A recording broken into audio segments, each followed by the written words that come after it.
మీ ఎలాంటి వ్యాపార ప్రకటనలకైనా వెంటనే మా ఛానల్ సంప్రదించండి. ఓం శుభంకర్యే నమః. వక్రతుండ మహాకాయ సూర్యకోటి సమప్రభ నిర్విఘ్నం కురు మే దేవ సర్వకార్యేషు సర్వదా. ఆదిత్యాయ చ సోమాయ మంగళాయ బుధాయ చ గురు శుక్ర శనిభ్యశ్చ రాహవే కేతవే నమః. గురు బ్రహ్మా గురుర్విష్ణుః గురుర్దేవో మహేశ్వరః గురు సాక్షాత్ పరబ్రహ్మ తస్మై శ్రీ గురవే నమః. శ్రీ శ్రీ శ్రీ గణపతి సచ్చిదానంద సద్గురుభ్యో నమో నమః. ఈ యొక్క విశ్వావసునామ సంవత్సరములో మీనరాశి వారికి పౌర్ణమి తరువాత అష్టమ స్థానములో కుజ సంచారము చేత దైవ బలము విపరీతంగా ఉంటుంది. చాలామంది చెప్తూ ఉంటారు కదా, దైవానుగ్రహం ఎలా జరిగిందో తెలియదు అని. అటువంటి మాటలని మీనరాశి వారి నోట్ల మనం వినవచ్చు. అలాగే ఎంతో ధార్మికమైనటువంటి భక్తితో వాళ్ళు ఉంటారు. అనేక విశేషమైనటువంటి కార్యక్రమాలకి సహాయ సహకారాలని అందిస్తూ ఉంటారు. ముఖ్యంగా సనాతన ధర్మం పట్ల చాలా విచక్షణతో ఉంటారు. మనము ధర్మాన్ని రక్షిస్తున్నామని మనం అనుకుంటున్నాం. మనము రక్షించేది ధర్మము కాదు, మనము పాటించేది ధర్మం. దానిని మనం రక్షించక్కర్లా. రక్షణ అంటే దానికి మనం ప్రొటెక్షన్ చేయటం. ప్రొటెక్షన్ చేసే విధంగా ధర్మము లేదు. ధర్మము విశ్వవ్యాప్తి. విశ్వము, సనాతనము, దేవాలయము, మంచితనము, మంచి మాట, మంచి అలవాట్లు, మంచి నడవడిక, ఇదే ధర్మం. దానిని మనం అనుసంధానం చేసుకుని వెళ్తేనే ధర్మరక్షకులు. అంతే. ధర్మాన్ని నేను రక్షిస్తున్నానండి, ధర్మో రక్షితి రక్షిత అంటారు కదా. ధర్మాన్ని మనం ఆచరణ చేయటమే రక్షణ. దాన్ని మనం ప్రొటెక్ట్ చేయక్కర్లేదు.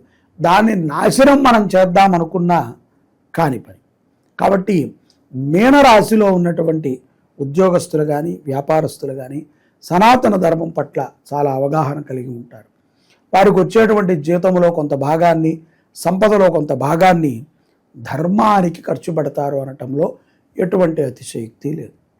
అలాగే సనాతన ధర్మములో ఎన్నో గొప్ప గొప్ప విషయాలు మనకు చెప్పబడ్డాయి. ఇవి విశ్వసించటానికి నమ్మశక్యంగా లేకపోయినా కొన్ని మనము విశ్వసించక తప్పదు. గోమాతని పూజించండి, పశువులని పూజించండి, బ్రాహ్మణ్ణి పూజించండి. అప్పుడే మనకంటారు కదా, లోకా సమస్త సుఖినో భవంతు. లోకమంతా బాగుంటే ఆ బాగులో మనం ఉంటాం. మనం ఒక్కళ్ళమే బాగున్నాం అనుకోండి, మన చుట్టూ బాగోలేని వాళ్ళు తయారవుతారు. అందరూ బాగుంటే అది ఎంతో ఆనందదాయకంగా ఉంటుంది.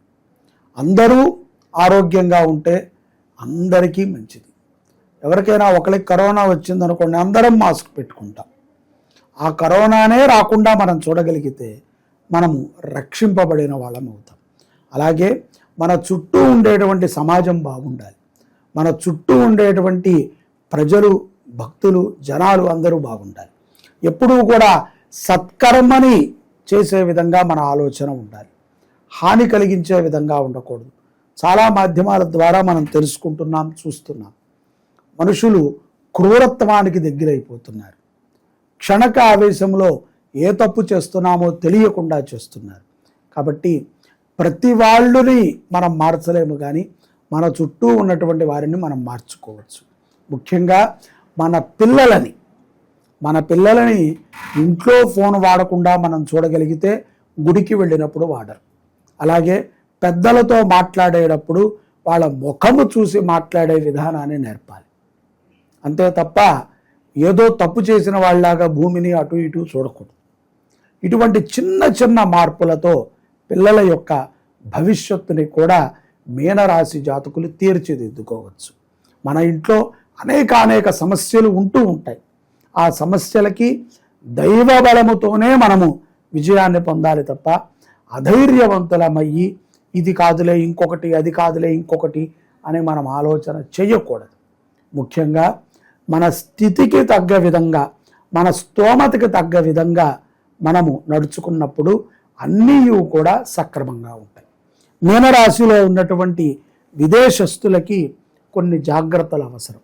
ముఖ్యంగా మద్యపానము, మాంసాహార భోజనము మనిషికి క్రూరత్వాన్ని తెచ్చిస్తుంది. కాబట్టి వాటిని విడిచిపెడితే వాళ్ళు ఎంతో బాగుంటారు. అలాగే స్త్రీలు ఇతర విషయాలలో జోక్యం చేసుకోకపోతే ఈ అక్టోబర్ మాసములో వారికి ఎంతో ప్రశాంతత, అలాగే ఎంతో ఆరోగ్యం.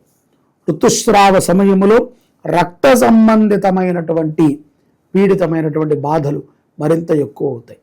కాబట్టి ఈ యొక్క 5 రోజులు ఆడవారికి ఇబ్బంది రోజులు దాటిన తర్వాత తప్పనిసరిగా నవగ్రహాల దగ్గర ఆవు నేతితో దీపారాధన చేయటం చాలా మంచిది. అదేంటండి ఆవు నేతితో దీపారాధన, నవగ్రహాలకి నువ్వుల నూనె కదా అని మీరు అనొచ్చు. కానీ దీపారాధన ఆవు నేతితో చేయటం ద్వారా మనసులో ఉన్నటువంటి క్లేశం తొలుగుతుంది. ఆ తేజోశక్తిలో మనం నవగ్రహాలను చూడటం ద్వారా వాటికి విపరీతమైనటువంటి శక్తి ఆపాదవుతుంది. తద్వారా మనకి ఉన్నటువంటి గ్రహ బాధలు తొలగుతాయి. అలాగే ధార్మికమైనటువంటి కార్యక్రమాలని మీరు అనేకం చేస్తూ ఉంటారు.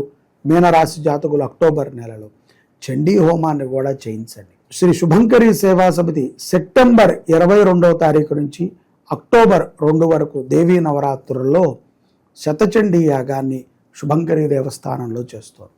ఆ యాగంలో మీ గోత్రనామాలని నమోదు చేసుకోండి. మీ కుటుంబానికి అమ్మవారి అనుగ్రహం పరిపూర్ణముగా ఉంటుంది. దేవీ నవరాత్రుల్లో ఆఖరి రోజు బాగా గుర్తుపెట్టుకోండి, మీనరాశి వారు అక్టోబర్ 2వ తారీఖు రోజున మీకు తెలిసినటువంటి ముత్తైదువుకి వస్త్రము, గాజులు, పసుపు, కుంకుమ, పండ్లని వాయినంగా ఇవ్వండి. రాజరాజేశ్వరి స్వరూపాన్ని ఆవిడిలో దర్శనం చేయండి. బ్రాహ్మణ ముత్తైదుకి ఇస్తే మరీ మంచిది. లేని ఎడల మీరు పూజనీయముగా పూజించుకునేటువంటి పెద్దలకి, సుమంగళీలకి ఈ యొక్క మంగళ ద్రవ్యాలను సమర్పణ చేసి వారి ఆశీర్వచనాన్ని తప్పనిసరిగా పొందండి. ఈ విధముగా ఈ యొక్క అక్టోబర్ మాసములో ఎవరైతే ఏ యొక్క మీనరాశి జాతకులైతే అమ్మవారిని ఆరాధన చేస్తూ సద్భక్తిపూర్వకంగా ఉంటారో అటువంటి వారికి సర్వము కూడా శుభప్రదమే, సర్వము కూడా మంగళప్రదమే. జై శుభంకరి. సర్వే జనాః సుఖినో భవంతు.